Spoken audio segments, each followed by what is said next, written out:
to harass the man, to bring him to the station. What they do. If somebody is found guilty in 498, what's the tenure that they have to spend in prison? Before that, the judge, what he does, he writes to all the prison authorities. Because it's state versus you. I have one guy or two guys, I want to send them. Do you have accommodation? If your lawyer is good enough, and you can always say, you have been convinced that I have been guilty of it, so can you suspend the sentence? 323, 324, 406, 506. Pickles along with your immigration. Exactly.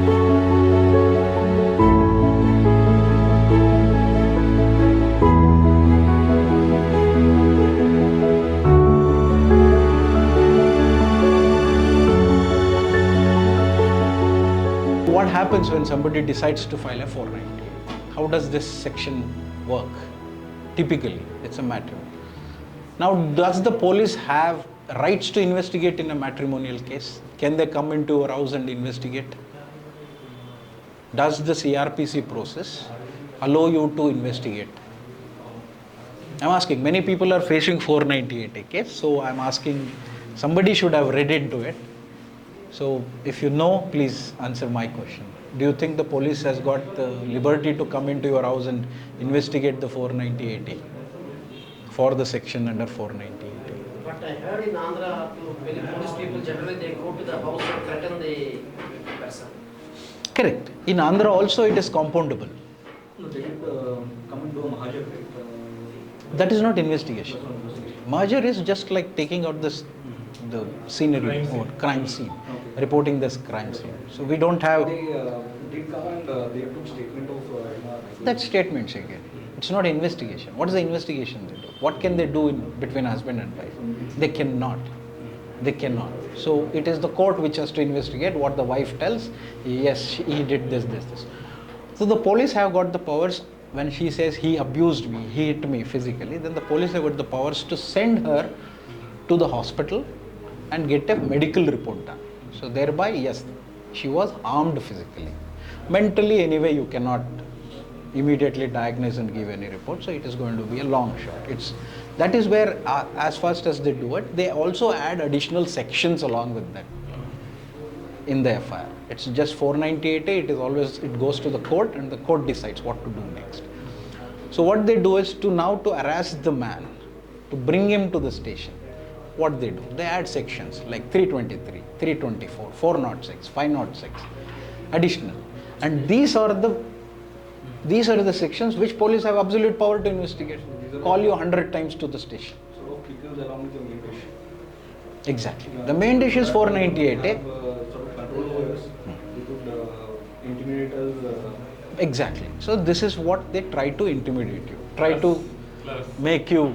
Please add. plus what's the... if somebody is found guilty in 498, what's the tenure that they have to spend in prison? 3 years. 3 years. But if they add more sections to it, that makes it as additional section which goes beyond 7 years. Automatically the bail is required for it. So Example. the more and more sections you add, the more a man will be more found as criminal. So automatically those sections will be added to make the cases a little stronger or harass and his family a little more. What is DP Act? Dowry Provision Act. As he was telling, adding to this, what happens is, now if you read how the courts punish, there is 498A, 323, 324, 406, 506. Each carry its own individual punishment. Correct? So this is 3 years, this is 2 years, this is 2 years. Add all these sections. Does it lead to 7 plus? Yes. You have to take a bill. But no, it's there is 304B, like death. No, the 2 years, let's say for 506, if it is 2 years, that's the maximum time. But you have So 498. you have other sections, right? 498 is there, 323. Add up, na? Compound it all, and then you get a different But number. it doesn't mean that, let's say if somebody is convicted with 506, for example, it doesn't mean that he will get a full 2 year tenure. It could be anything within 2 years also. It depends on many things. Depends on the trial, like how the trial goes. How the trial is gone and what is the judge's mood, and judge is really convinced there was a 406 or a 506 that has happened, then he can, that is called as like you are convicted. The judge will announce, the court process also works in different way. You should understand that. So I'm covering this, so you asked this, so I'll add on to that. When the court, the judge decides, yes, there is sufficient evidence that you have your culprit in this 506 or 323, he says, okay, you are convicted in this. Done. Now I have to send you to 2 years of imprisonment. But I cannot send you today. Right? Can I send you today itself? Because no, I have to prepare the authority who will keep you safe in 2 years. Na? It is his responsibility. How do I prepare? So what first I do is, you are convicted hereby, I give you leverage if you want to appeal against it, that 30 days, after which I will set a date for sentencing. There is a sentencing date. When on the sentencing, before that, the judge, what he does, he writes to all the prison authorities across the state. Because it's state versus you. He will write across all the prison authorities. You have got Rupena Agrara, you have got Karwar, you have got Ballari. He will write, where is the place? I have one guy or two guys, I want to send them. Do you have accommodation for them? Those guys will reply, yes, I have got accommodation, you can send. Then this guy will say, oh, okay, hereby for 2 years you go and stay there. Then there is a lot of other things, medical to be done, before you to be done, all that, it's a long. If the judge, if your lawyer is good enough, and you can always say, okay, you have been convinced that I have been guilty of it, so can you suspend the sentence? So the judge has got the liberty to suspend the sentence with lieu fine on that. Let us say the fine is 1,000 rupees, but I will suspend your sentence if you pay an additional fine of, let us say, 1 lakh. That also is possible. So it all depends on how you have fought the case, what you want to do, how your lawyer is.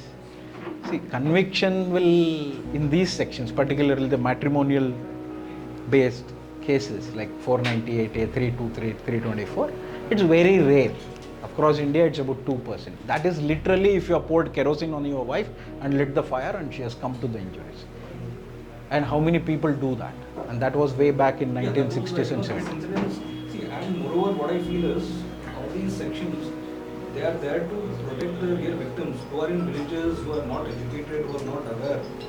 Whereas, it is helping those people who are, quite well aware, quite well to do, who are educated. Fine. So, on the contrary, it is helping these people. Yeah, while I agree to that point, we cannot, that will be out of this small group discussion now, how to handle that situation. Yes, every law is misused. And Supreme Court also has accepted to the fact that yes, there is a misuse of law. Even to that, yesterday Chhattisgarh court or Jharkhand court also accepted to the fact that rape laws are misused.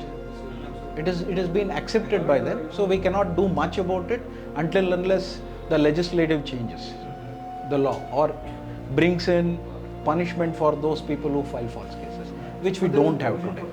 One second, the whole thing is getting deviated to different. We will discuss that on a case-based cases if it is. The whole point is what people are doing to change the laws is also important. Everybody want to fight their own case or get out of it or put somebody in the prison or whatever it is. But see, somebody putting their efforts to change the laws. Like why did Anil sir or Katte sir created this organization? They would have closed the cases and have a better life. Na? Why do I have to close this thing? So my question to you is, are you going to do something about it to change the law? What is your efforts to that? Everybody, I ask in this room, what is your efforts that you are going to put?